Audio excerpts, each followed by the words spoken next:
My name is Judy Harris. It's preposterous, isn't it? Design a house around a faucet. But in many ways, we've been asking teachers in many parts of the world to do something similar for about 25 years.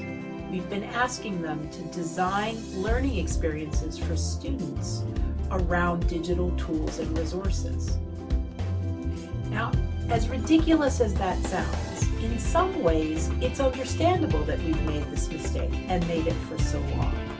These tools are incredibly powerful. They have enormous potential for helping students to learn even better and teachers to teach even better. But the problem is when we look to the tools to suggest how we should teach, it's like having a shiny new hammer. Because when you have a shiny new hammer, everything can look like a nail. Another way to say this is that the tail wags the dog. When we look to the technology to suggest how we should teach, how we should help students to learn, we have it backwards. Creo que ahí la cuestión a pensar y conversar es cómo la escuela fortalece otras políticas de conocimiento, cómo ayuda a que se hagan otras cosas que las que los chicos ya hacen. Los chicos usan mucho las netbooks para entretenerse, para comunicarse, navegar con las cosas que les interesan, y eso está muy bien. Me parece que la escuela tiene que ayudar a ampliar sus horizontes con otras búsquedas, entendiendo mejor qué es lo que hay atrás de los buscadores, por ejemplo, qué otro tipo de producciones se pueden hacer. Si yo hago, no sé, un remix, hago un video, bueno, cómo ese video puede dialogar con otras producciones culturales, cómo puede dialogar también con las disciplinas de la escuela, bueno, cómo la historia, la sociología, la economía, la geografía me ayudan a pensar mejor el mundo en el que vivo, o el mundo natural también. Yo puedo tener muchas cosas a mano, pero si no sé que existen, no las busco. Entonces ahí, si nadie me muestra que valen la pena, que me dicen algo para mi vida, no las voy a ir a buscar.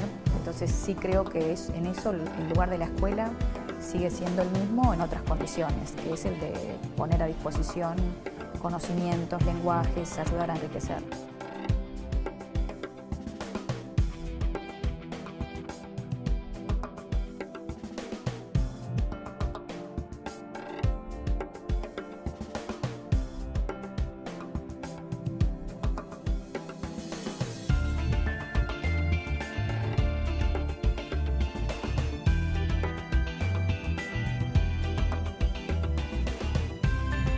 And human resources are like natural resources. They're often buried deep. You have to go looking for them. They're not just lying around on the surface. You have to create the circumstances where they show themselves. And you might imagine education would be the way that happens, but too often it's not. Every education system in the world is being reformed at the moment, and it's not enough. What we need, and the word's been used many times during the course of the past few days, is not evolution, but a revolution in education. This has to be transformed into something else. And the reason so many people are opting out of education is because it doesn't feed their spirit. It doesn't feed their energy or their passion. So I think we have to change metaphors. We have to go from what is essentially an industrial model of education, a manufacturing model, which is based on linearity and conformity and batching people. We have to move to a model that is based more on principles of agriculture. We have to recognize that human flourishing is not a mechanical process, it's an organic process. And you cannot predict the outcome of human development. All you can do is, like a farmer, is create the conditions under which they will begin to flourish. So when we look at reforming education and transforming it, it isn't like cloning a system. Now, in this room, there are people who represent extraordinary resources in business, in multimedia, in the internet.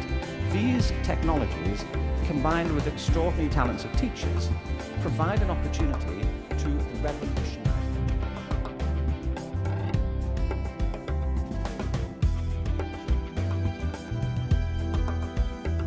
One of the important aspects of the learning process that students need to learn is that it's social, it's connected, it's networked.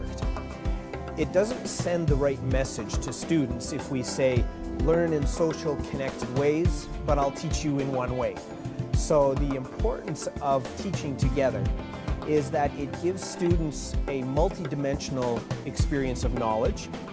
It teaches students the importance of being connected and collaborating with others in activities that we're involved in.